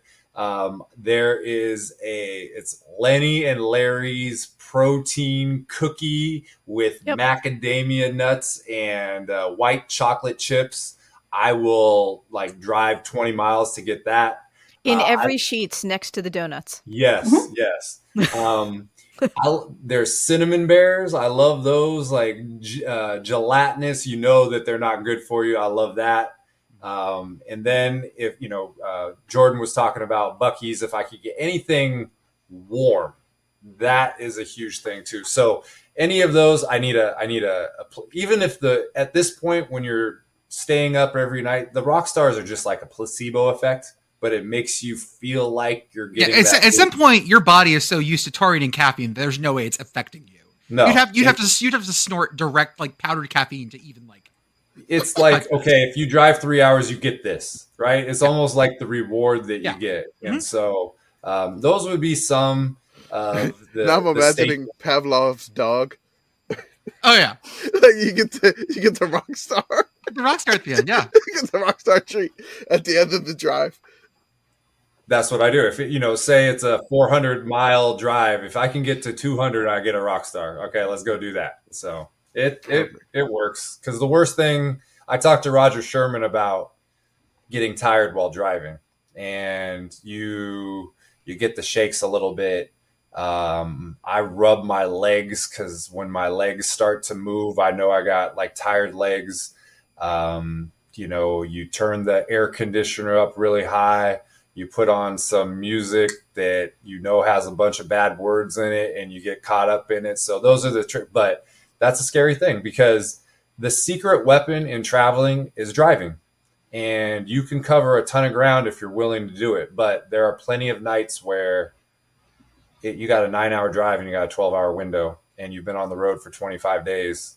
You got to do it if you want to get there. So things like Rockstars and you know, cinnamon bears and protein cookies or anything like that, they have a small motivating factor. We got to get you there. There's your sponsorship set for next year. That's what you need. We'll get you on board with this. Yeah. Larry and Lenny's will totally. Larry and Lenny's sponsor. Let's get him some Rockstar. Like, you need like CFB Campus Tour merch with like just like a Rockstar like, logos. I'm sure there's like Arthur. Somebody sponsors you know, a car, right? Like a NASCAR or some sort of like auto driving or something like that. Yeah, definitely got to sponsor CFB Campus Tour, the Rockstar, right? Well, in National Rental Car, I got 104 days with them this year. Yeah, National Rental Car. You guys, getting back to the original part of the question, how do you save money? I always talk about Planet Fitness, okay? $23 a month, open 24 hours a day so you can work out whenever. They always have showers, so after a game, I can go shower. They have Wi-Fi, so you can get on there and do your little flyers and your tweeting. And when you're trying to find a place that's safe to sleep in the middle of the night, a parking lot where the business is open 24 hours a day, you're not going to get police or anybody going there. So $23 a month, you can get 24-hour gym access, shower facilities, free Wi-Fi, and a free parking lot. Planet Fitness. Sponsor CSB Campus Store. We got to get him a sponsor, along with trying to get ourselves a sponsor. Let's get you one too. Let's do it. We could all work out together at Planet Fitness. Exactly. That sounds like us. You can work out. I will sit in the sauna or the spa. Do the Wi-Fi. That's fine. I got the Wi-Fi. That's fine. I'll try to get your 315 squat going. I don't know. Here we go. I got to get back to it myself because I don't think giraffe legs right now. I mean the last time I squatted was maybe like 250. I was lucky, but like leg press I could do. The legs are good, but the rest of the body is the arms are weak and flabby. Yeah, the arms are I mean the shoulders are still good from the baseball days, but the legs are still good, but the belly weak and flabby. So as we go on, do we want to talk about the title game? We got some stuff here. So we got the thing that we want to talk about here, which we had our sickos way too early top 30. Which is something that everybody's doing their way too early, like top 25 or whatever. Clearly, I did not want to do this. You harangued me into it. I was like, let's do this, and I want this to be ridiculous. And I got weirdly into this. And Beth was all about this. Like our Patreon members, they were about this. Let's throw in some weird stuff here. So, I mean, really, I left the top 2 unchanged. I was just like, it's Iowa, Nebraska. You're 1 and 2, whatever. I left it unchanged. There were some people in the comments that we tweeted, which apparently is over like 2,000 likes at this point. Yeah, this took off for no goddamn reason. Once again, proving that if I literally just put together a shitty list every Monday morning and tweet it out, you can just do it. Shitty list. People will argue, and then we'll go insane. It's just like we just did this. We did this because I wanted to basically. I wanted to basically do something like this on our own version to kind of mock everybody else doing these. It just means I get to talk about my alma mater on like 4 different platforms. That's the thing, right? Because Beth put Teal College, D3 Teal College at number 13, which is great. And several people in our comments were like, is that Teal College? Is that Teal College? It is Teal College at number 13. We are going to blow up your school. It's going to be the biggest merch. Seriously. This is more merch. One of the smallest D3 colleges, maybe the worst team in the history of football. I'm in the middle of a research project right now to. Yeah, it might actually be the worst. It may be the worst. It may be, but people are like, "Why is Teal College here?" I have to defend it on Instagram. One of our. When you decide to knock out the 243 D3 stadiums, I'm here with you. Ridiculous. Oh God! I'm already thinking, why haven't I done a campus stop at Teal College? I need to do that. Gotta go to Teal College. When you do, and swing by Beth for Altoona Pizza. Pennsylvania has like a bajillion of them. When you start doing D2, you want to hit all the PSAC schools? Let me know. Yeah. Well, I've been to Kutztown. I know that. That I did. You said it right. Yeah, I fucked up Kutztown. Andre Reed will teach you. Andre Reed's alma mater, so we knew that growing up. But definitely. Let's schedule a Teal College campus stop. Let's do that. I would love to like the entire committee go to a Teal College game. Hell yeah. Yes. We can all watch from the cemetery. This is going to be great. Oh my God, yes. So they don't have away bleachers. Just spoiler alert, it's a cemetery. So or the bodies of our victims. The bodies of the Teal College. The cheapest ticket in town is just to park in the Episcopal Cemetery and watch a game while you sit on Agnes Wright's grave. So the best comment on this, Beth, was that someone was like, man, Teal beats it was like Bethany or whatever, and all of a sudden they get uppity and feel like they should be on a list. I saw that. Jesus. It was so great. So we did Iowa, Nebraska 1 and 2. Then we did Strawberry Pop-Tarts Evil Twin, like telenovela style by throwing a goatee on him. Huh? It was just like I just wanted to post this for the strawberry Pop-Tart with a goatee on its own. That's all I wanted to do. I'm gonna use this all goddamn season. Seriously, all damn off season. It's strawberry Pop-Tarts, the goatee, the evil Pop-Tart twin will play along. Yeah, of course, totally. We had the ghost of the Big Ten West at 4, which is the Greystone, beautiful. Kiwi Dome at 5, Auburn at 6. Like nobody's commented on Auburn being 6. Like they've been whether it's in the right or wrong place. No, it's the same. No, that is because Auburn at 6 is correct. Yeah, Auburn at 6 is correct. Like I was like, we're gonna be a dynasty. We're back to back to back. So someone said 3-peat's hard, man. 3-peat's very hard. 3-peat's very hard. Nebraska was like, are you sure they got this great recruit and all that? I'm like, this is not serious. It's just like number 7, Tubby. Which, again, Duke's Mayo appreciated this. They've been all over the Instagram with Tubby, like responding to that there. Number 8, Colorado. Number 9, ULM, because of course ULM has been mentioned. Have to. We have to mention ULM. That's what we do here. Number 10, UMass. Number 11, UConn. I'm surprised we haven't gotten any UConn, UMass. Like they're so focused on basketball right now. Yeah, UConn fans are all watching. They're not focused. They're done. Number 12 was the application for the Iowa offensive coordinator. Can I just say that the fact that I've heard zero news about that is they don't need one. So they haven't had one for years. It's so fine. Worrying. If I were an Iowa fan, I would be so worried at this point because. Like even teams like Northwestern made a great move. They grabbed South Dakota State's OC like after the game, and then what did South Dakota State do? They grabbed North Dakota's OC, who has been really good and a great recruiter. And every day we move forward is one day closer to the day Kirk Ferentz says, "I'll be calling the plays." It's one day closer. Who announced that today? Who said it today? Did Hugh Lucy, Freeze? I'm sorry, Lucy. Don't yell at me. Did Hugh Freeze say he was going to call the plays today? Yes, Hugh Freeze. Hugh Freeze said, "I'm going to call the plays." Yes, Hugh Freeze has got the offensive stuff. Hugh Freeze has always been good at calls. Does Kirk Ferentz have any other children? Oh, I don't know. I believe he does. Are there more? Are there more? I mean, maybe he's just holding out for another family member. Are there more Ferentzes, or is it like Ferentzai, like cacti? Yeah. No, oh my God, there's so many names here. It's Ferentzai, like it's Mary a Roman Ferentz, family. James Ferentz, Stephen Ferentz. Oh God. There's a lot of Ferentzes. There's so many. The other 2 brothers are going to be co-Ferentzai. There we go. So many. Great. So can I say that, by the way, my favorite, when I made the post the other night about James T. Kirk from Star Trek being an Iowa fan, the best was someone coming up with the Jeopardy answer of James Tiberius Kirk Ferentz as a before and after. Like that's it. I think there's somebody in our Discord that is amazing with those names. Like, I don't remember. Does the 2 names combined? It was so good. And it's like a perfect. I think it was one was like Tommy John something. I cannot remember it off the top of my head. I apologize. So James Ferentz is a center for the Patriots. Oh, okay. Brian coached for the Patriots. He did. Oh, there's a connection. Here we go. And that's why we're going to have offensive coordinator Bill Belichick. All right. So we got. We'll continue with the way too early top 30. We're running. We're trying to get through some time here, but we got the Teal Tomcats at 13, where they belong.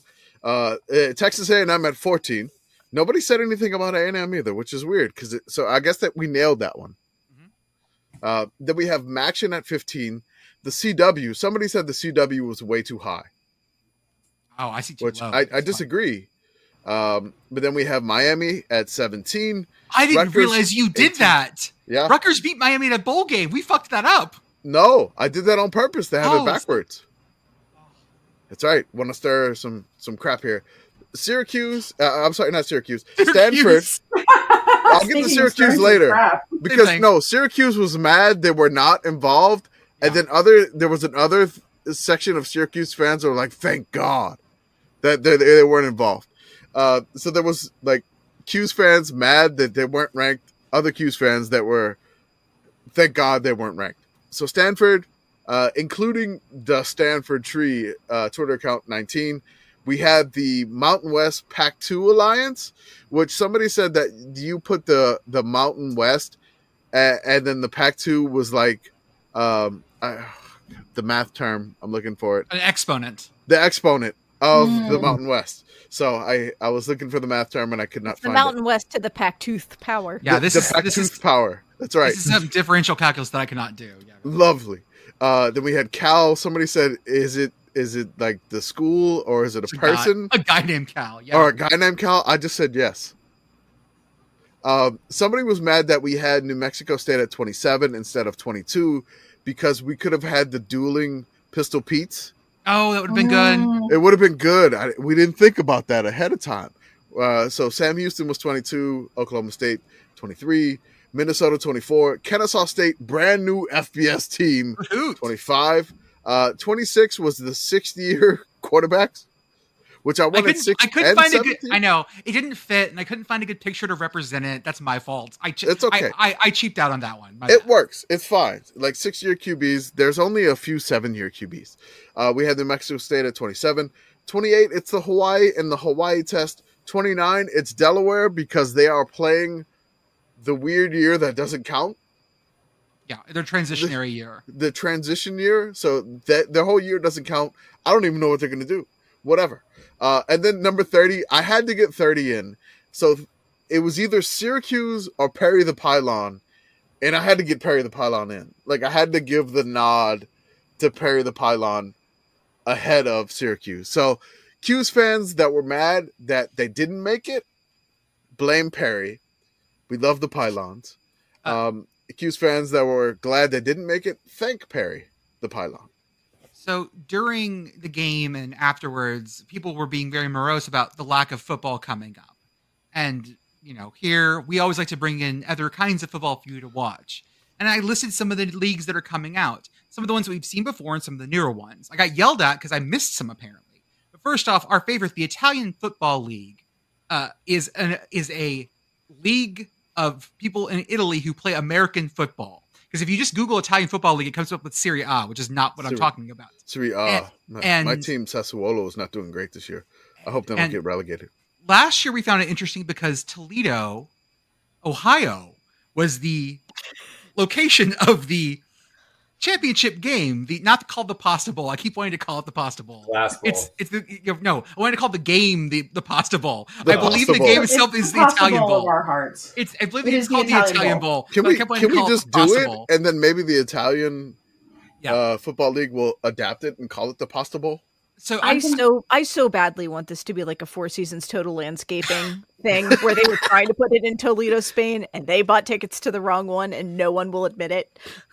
So this year, first off, pour one out to my dear Lazio Ducks. The Ducks are no longer; they're the Lazio Marines now, I believe. Yeah, and it's a bird. It's a bird. The military-industrial complex. Yeah, I hope it doesn't. I hope it goes with Lazio because Lazio's history is. They were Mussolini's favorite. We do not need. Don't Google. Don't do that. We don't need Lazio fans being armed, please.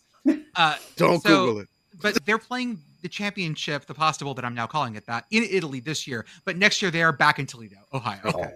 So everyone plan summer 2025. Meet up Pasta Bowl in Toledo, Ohio. Meet up in Toledo, yeah. All right. And they'll dump a lot of spaghetti on the winning head coach. Dude, they need to hope do so. that. Why would you not do that? Okay. Well, I think we need to go a year earlier. We should all go to Italy for this year's championship. All right, join our Patreon.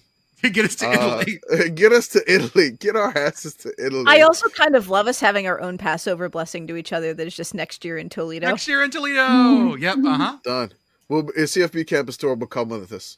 We also have. We'll get them to Italy too. We'll get all these sponsorships. We're going to Italy. We also. I'm bringing the family, by the way.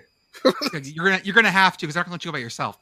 Also, the United Football League, which is the XFL USFL merger league, starts on March 30th. They've already had a draft. Lindsey Scott Jr. is going to be in the league this year. Super excited about that. That was a disbursement draft. I know because he used to be on the. No, it's so basically all the teams that they just labeled as defunct or they just merged them. Like the Breakers, right? Yeah, I know. I mean, how are they gonna do that to my New Orleans Breakers? I don't know, man. I'm very upset. They never got to play in New Orleans. And we lost the Blob from the Philadelphia Stars. We lost the best mascot. There's also the German Football League, which is the German American Football League, also formerly known as the American Fußball Bundesliga. The team that has won that the most, by the way, is a team called the New Yorker Lions from Braunschweig. Sure. But the team in the South that has been very strong is the Schweizbischhall Unicorns. And like that. We need more teams who are unicorns. I can only think of one other one, and that's New Braunfels High School in Texas. Is a unicorn. I don't want to say this like to dox me too much, but lives in New Braunfels. Yeah. And her son goes to the Unicorns High School, and she doesn't like the name. And I've vehemently disagreed with her about that name. I'm like, you should love the unicorn name, and she's not a fan. I'm like, just embrace the unicorns because you are one of the only very few. Yes, very few. Respect for quirky mascots. Respect for quirky mascots. And so there's also the European League of Football. That is the pan-European league that has teams in a bunch of different countries, including Spain, Germany, Poland, Hungary. I think the team is still there. A couple of them closed down. They're still working on this, which is going to be a lot of fun. That one is hard to find because they have their own like streaming platform, which I wish they didn't. I wish they could just show us the damn games because... Just put it on Stadium, like real people. Like a lot of people would watch this damn thing if they would just put it on because it's something to watch in the summer, but we don't. And then, of course, on June 6th, the CFL kicks off, which is one of our favorites. Dude, so somebody said that we need to do like a CFL team primer for that. And everyone here is an Edmonton Elk fan, okay? Congrats. If you're listening to this, you're now an Edmonton Elk fan. Seriously, either Edmonton Elks or the Ottawa Red Blacks. Because it's in all caps, you have to yell it. Don't Jordan start singing. He's going to start singing Les Mis. You did this. No, seriously, we can go over the primer of the teams. Our Canadian correspondent, Joey, will definitely do that. We also did probably one of my favorite episodes that we've done on this podcast, which if you search it, it is called Shreveport Saves Canada. We did the history of the podcast. We did the history of the CFL's attempt to expand into the United States. It's with Ryan Nanny of the Shutdown Fullcast and many other spots now, which is incredible. It's a great podcast. And I actually read a book for that podcast, along with a couple of Commission's Corners. But yeah, we'll do a primer for that to get everybody hyped. We may reach out to some of our CFL followers that do some media there to help us out and see if we can get them on the podcast too. And our good. Real quick, I am strongly considering doing a CFL tour because it's my second favorite brand of football. You guys tweet about CFL, and I swear I jump on those comments more than I would for the Super Bowl of the NFL. And what's interesting about their schedule is they'll have one game on Friday, one game on Saturday, one game on Sunday, one game on Monday. You could knock out the entire CFL in a 2 or 3 week period. So I thought about doing it last year, and there was they can hit it before the college football season. Yeah, because it kicks off all summer. Yeah, because August 6th. Yeah, exactly. So there was a weekend where you could do the 3 most Eastern schools, and there was a Toronto Blue Jays game in between. So maybe I'm going to be on tour when you guys are doing your primers and coverage and everything. That would be great. I want to go to that weird, like they do that Atlantic game. Oh yeah, the one they do out that one. Yeah, I want to go to that. They play it out in New Brunswick or something. Yeah, I want to go. I hope they don't fucking play it. Goddamn Newfoundland! God, stop slandering the listeners, Jordan. Slandering Newfoundland, like for real. Fucking weird ass Newfies. Just I don't want you perverts listening to our podcast. Is there a reason? Is there a reason to do this? Is like you watch Shoresy a bunch? No, like that. Newfies are just weird, man. It's not their fault that they have a tendency to drool, Jordan. Listen, some of us have webbed feet, and you just need to be kind. Yep. Look, there are lots of amazing Canadian provinces. Some have narwhals on their like state or province seals. Wait, is this a vexillology beef? No. Well, I actually like they have a green, white, pink tricolor that I kind of like. That's an old school Newfie flag. That's fine. But green, no, they're all just They're all just like weird perverts. No. You won't want anything. Come on. And then the other bit of news we got today, which is a very much Sickos Committee bit of news, is that the Holt Arena, historic Holt Arena in Pocatello, home of the Idaho State Bengals, has been renamed. The Idaho Central Credit Union, ICCU, has given them $6 million over 12 years to help out their sports programs, and is now the ICCU Dome. No longer Holt Arena. So, I don't know. Homefield's going to have to update the shirt. Yeah. No, we're gonna. No, Holt in our hearts. It's vintage. It's always Holt Arena. It technically is Holt Mini Dome. That was the original one for like 2 years before it became Holt Arena. The funny thing is now, so it's the ICCU Dome. I think I threw an ICCU Dome. Yes. ICCU Dome. Are they going to do some like the Holt Arena at the ICCCCCU Dome or some such? No, but the funny thing is, if you look at the Kibby Dome, they have the same sponsor. Yeah, it's like the ICCCCU Kibby Dome at whatever. Yeah. Yeah.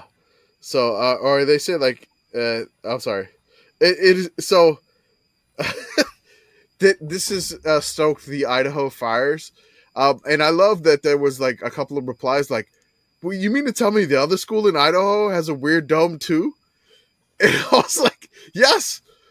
Yes, they do. If you're new following us, you may not know about the dome fight. It's fine. Every single Division I stadium in Idaho has something ridiculously unique about it. I would just say that. You got the Kibby Dome, you got the Blue Turf in Boise, and then you got the Holt Arena, which is basically goes the wrong way. The perpendicular Kibby Dome. Okay, Holt Arena is the oldest on-campus dome Division I stadium. So when it was before the Kibby Dome. It was. And if you look at Northern Iowa, it's very similar. If you look at Northern Arizona, it's very similar. Yep. So Holt Arena spawned a lot of copycats. But it's crazy that I believe the basketball arena at Idaho also has some ICCCU backing too. Yeah, so the credit unions in the area are really, really ramping up. Who is this powerhouse credit union? Like, seriously, like when I went to Pocatello, like the credit unions there, like this one that sponsored them, nothing but Idaho State flags everywhere in the parking lots. It was nuts. It was just something that they're really big supporters of the entire state of Idaho, which is fantastic. And Idaho State to get this type of funding, which when I was there at the game, they got some funding for, I think it was some type of like workout supplement and gym equipment they got when I was at their homecoming game, which is, I mean, somebody made like a $250,000 donation there. Shout out to their athletic director, Pauline, which she is amazing, incredible. Like just, and the best part about Pauline at that game, she was pacing the sidelines like the biggest fan that I've ever seen. And I don't think you really see ADs do that too often, because you'll see the ADs in the booth of like an SEC game and they're just sitting there. I'm talking about Pauline's like walking back and forth the sidelines on every single play, like just hoping for the best for the Idaho State Bengals. So shout out to them. We're still going to call it Holt Arena though. Listen, if we're going to change the name to anything, we need to go to Milton Holt's nickname, and we need to have the Kibby Dome and the Dubby Dome. That's a weird pull. Good for you. Very nice. Yes, Milton Dubby Holt. So we do. I wish I was kidding. I am not kidding. We guess we do need to mention the championship game. It was fine. A lot of people were way more down on it than I was, I think. It was a pretty good game until like it got blown open. Michigan was hell-bent on shooting themselves in the foot in the first half. Like, they could have shut this game, like closed the door on the game and just refused to several times over. Who yelled at them to run the ball? It was me. It was me. It was Jordan. Okay. It was me. Jordan was like, Michigan, what the hell are you doing? Just run the ball. Like, this is the utmost in, like, just be Steve Spurrier and run the same play until they show you can stop it. I thought it was Chicken Sedan. That was me. God is my witness. 100% it was me. Sedan. Because it was frustrating me to watch them try to do things they clearly did not want to do, and clearly is working as well as just beating the Huskies in the face. And if you want to talk about like, there was some like, yes, was Michigan's defense getting some holding calls not called on them when they were grabbing some jerseys full on? Probably yes. Who are the refs? ACC refs. Love From ACC. You're welcome. I do think that the final score was 23-3, correct? Did I get that right? That was the other championship game you attended. Oh, shit. 34-13, I believe. 34-13, my bad. You're thinking of the FCS title game. Okay, so at 34-13, I think I'm going to give the closest prediction to either Beth or Kamish. Beth predicted 29-11. Kamish predicted 33-25. I think I'm going to give it to Beth. Yeah. I'm going to give it to Beth. Price is Right rules. Yep. Yeah, I would give it to Beth too, because I mean she missed the Michigan score by what, like 5, and then she missed the Washington score by 2. I missed the Michigan score by 1, but I did miss the Washington score by 12. So via that, Beth pretty much saw this one coming, I think. Michael, how are the vibes in the room? Like, did everyone there seem to enjoy the game? Did Washington fans feel okay, at least for a bit? It was, so first of all, it was 70-30 Michigan. Strong representation. It went from, a close game and we're in it to when Michigan started putting it away, it was all the cheater talk. It was, you're going to have the title stripped from you right after the season anyway. So, win now and you're going to lose later. It got, when you're, I don't want to say ganged up on, but when you're 70-30 and you paid a lot of money and your team is losing, you're going to pull out all what you believe are the trump cards, and pointing to the sign stealing was the go-to thing. Of course. To undercut Michigan's dominant victory.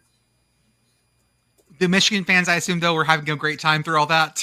Oh, they're having a great time. Going down the ramp. I mean, it was tornado-like conditions outside of the dome there, and on the way down the escalators, it's hail. Well, I can't remember the saying, but something is great to be a Wolverine, and all you have to do.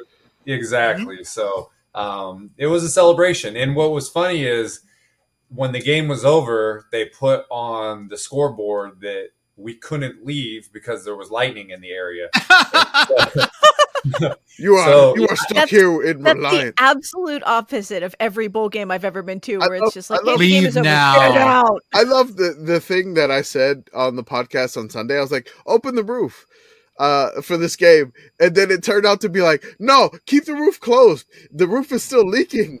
The roof kind of opened itself just a little bit. And what was crazy is the year before at SoFi Stadium, it rained inside the dome, and I was there, and that little canopy covers 90% of the stadium, but none of the escalators on the perimeter going up. So people were. I was sure that SoFi Stadium was an actual dome. No one had told me that it's just like a stadium with a rain hat on.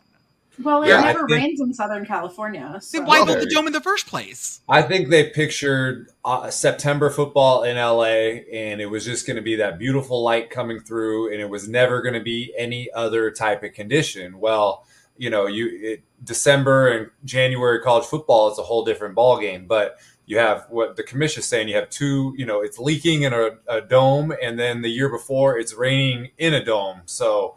That was a huge contrast, but they didn't want us to leave, so all the Washington fans had to stay there for the trophy presentation and the confetti and the most valuable player and who's got it better than us, nobody, and all that stuff. So, but then there was a point where I was sitting at the top of the 50-yard line just chilling out, and the security yelled and like, "Get out of here!" And I said, "You just said we can't leave," and they said, "No, now you have to leave." And so it flipped very quickly. No, you're safe now. Tornado passed. Get the hell out of here. No more lightning, guaranteed. Just, go to Rice Stadium. It's safe there. Yeah, go to the Astrodome. Go to the Astrodome. You posted the picture of the Astrodome, and like, I know it's right there. You drive past it. I remember being a kid going to the Astrodome. I went there like 2 or 3 times, and it seemed just so huge. But to see it so small compared to Energy Stadium always blows my mind. And yeah, that was the first time I'd ever been in that close a proximity to it. And you know, you got to see a game there. I played Tecmo Bowl back in the day, and I always used the Oilers with their run and shoot, and just, you know, the House of Pain and Buddy Ryan throwing punches. It just had, the uniforms are amazing. So, you know, I tweeted, I said, okay, I'm resigned to the fact that we got to play indoors, but there's still 3 hours before kickoff. Let's go to the Dome. And people, it just looked cool. And so, but yes, in comparison to NRG Stadium, it looks like it's, you know, 4-year-old nephew. Yeah, it's like a high school stadium. It looks so tiny. And in my mind, I was like, oh my God, it's so big. The Astrodome was, I think I went to the last game in the Astrodome where they had like this crazy scoreboard with like effects on it. Mm-hmm. And I think like Glenn Davis hit a home run. And there was like the last time like the crazy scoreboard firework thingy was used in the last game of the season. I don't even know who they were playing. It was so crazy. Houston football, like the Houston Cougars played there for like 2 decades too. I can't even fathom getting over there. Oh man, no. I think Andre Ware played in that dome, right? He did. Yeah, he did. Season was in that dome. David Klingler, Klingler after him.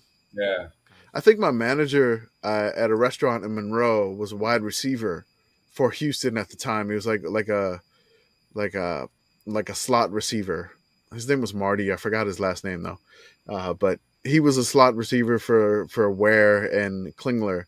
But he wasn't big. He was like 5'7", but like stocky, like the perfect like slot receiver Texas that you'd want in a crazy Houston style offense back in the early 90s. This game was a little weird because Michigan had turnovers in this game. And that was something they had not done. And we started thinking about this, and Kamish realized that most of Michigan's turnovers this season came against Bowling Green. Like the Falcons, like I remember Michigan fans having like they were mostly not in garbage time. I can't even remember.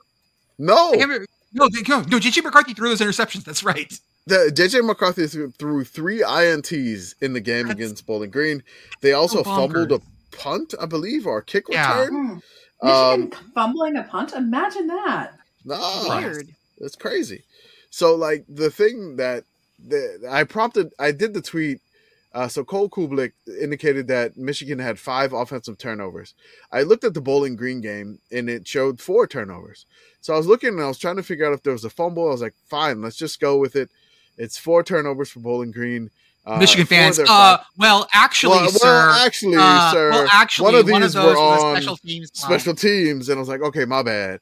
So the other one was on UNLV, and then Purdue got a special teams fumble, and then Maryland was the one that I got the other INT. So out of the 5 turnovers on offense that Michigan had, Bowling Green had caused 60% of the turnovers. Which, again, Bowling Green... That team was so much fun this year. Bowling Green so much fun. Are the only Falcons that a Saints fan, Kamish, could love. Shout out to Air Force, too. You're cool. But, you know, those Atlanta Falcons, you know, whatever. And, of course... We don't have to talk about that touchdown either. I don't care. Of course, this brings Jim Harbaugh. He can eat at the big kids table now at Thanksgiving. Because Jim has an FBS championship. John has a Super Bowl championship, who beat Jim. Yeah, and Dad in the Superdome. Dad won a Division I 2A championship at Western Kentucky, and the picture that they used for that, I put it in the show notes. You can scroll down and you can see Jack Harbaugh holding up his like championship thing, but then just look in the corner, you see a black and white shot of Big Red staring you down. And a little girl who looks like she's about to light shit on fire. I don't know who that girl is. I need to find out. That's an off-season project. It's amazing. Yeah.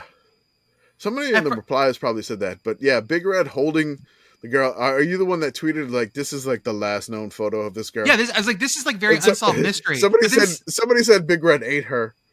but then someone made a good point. Like the girl actually looks more intimidating. The girl is like, this is the monster I have tamed. This looks like something that would be a flashback in a horror movie. Yes. Yeah, they went and did some crimes, and she is fucked off to a tropical island. Like that's how this movie goes. Is the girl Boo from Monsters Inc. This is, you know what? This is Monsters Inc. You're absolutely right. This is Monsters Inc. It was based off of this photo with Big Red and this girl. Not afraid of Big Red at all. I love the idea that Jim actually had to sit at the little kids table like the last 20 years at Thanksgivings, and he finally gets to sit and get to make gets a drumstick now. Do you think Tom Crean, since he married into this family, do you think Tom Crean is still at the kids table, even though he made a Final Four? I would make him sit at the kids table. So Tom Crean's got to be at the kids table. He's Tom Crean. It's so annoying. It's Tom Crean, which there was the Tom Crean meme. I forgot what it was. Well, can we take a second to talk about the picture of him in the stands at this game, too? Oh, yeah. That's what I wanted to talk about. His face. His face. How does he always look like that in pictures? And, like, I understand that his face looks like that, but why does his expression always look like that? He has resting Tom Crean face, I guess. So let me throw it in the notes. If CFB so funnily enough, I want to say that Michigan is winning, and he looks so sad. Like Eli Manning rooting against his brother type thing. Yes, he's just like that. Tom Crean has the job's not done, game's not over. It's only 17-3. They settled for a field goal. Tom Crean was not happy that they settled for a field goal here. So the picture actually was taken next to someone I follow on Twitter. What? Ashley Budo. She's a journalist for I forget who. Her Twitter handle is Little Butts. Let me find it. I don't know why I follow her on Twitter, but I do. Her handle is Little Butts? Yeah. Okay. She's a journalist. She's other journalists follow her. And she saw the picture and was like, wait, I'm in this picture, like looking at my own phone. It was great. Anyways, like the whole game, like I said, people were like, well, this is just like last year's Georgia TCU blowout. Guys, y'all didn't apparently watch that game if you think it was the same thing, because that game was never even achievable. This thing was close for about a half, maybe. Yeah, it felt weird to me, kind of the online mood. Like, that was not what I was expecting at all. And, you know, maybe people were just really excited by the semifinals and how good those games were. And, you know, I would admit that this championship game was not quite as good from a football perspective as those semifinal games. But, like, I was just really surprised by the online mood, especially, and I'm probably not getting the full snapshot, right? I'm mainly seeing, like, what people are posting in our Discord and, you know, maybe some stuff on some other social media sites. But I feel like people really get behind Michigan and have gotten behind Michigan when they've been playing Ohio State. And I feel like people have really been pretty happy with Michigan when they've been playing SEC teams. So it was really weird to see the kind of, I mean, it felt like a weird departure from how people had previously viewed Michigan when suddenly in the championship game, I think it felt like a lot of people were upset to see them actually win the full title. Like, they were cool with them beating Ohio State. They were cool with them getting this far, but the trophy at the end was upsetting to people. There was a lot it was weird because it's like, I feel like we've been making these jokes about Michigan, like about eating the cheeseburgers and fixing up the vacuums and stuff. And it felt weird to see like a bunch of people who've been making jokes about those things suddenly be like, oh, like, well, this taints Michigan's title or something like that. I don't know. I was just very surprised at how a lot of people seemed to react to this game. It was weird. As soon as like the game was basically in hand, like everybody was just like, I can't. They cheated. Can you bevel an asterisk? Which I threatened to do that, and then I chickened out because I didn't want to. Like, I didn't want to babysit our replies for 24 hours. That requested us to bevel an asterisk, which was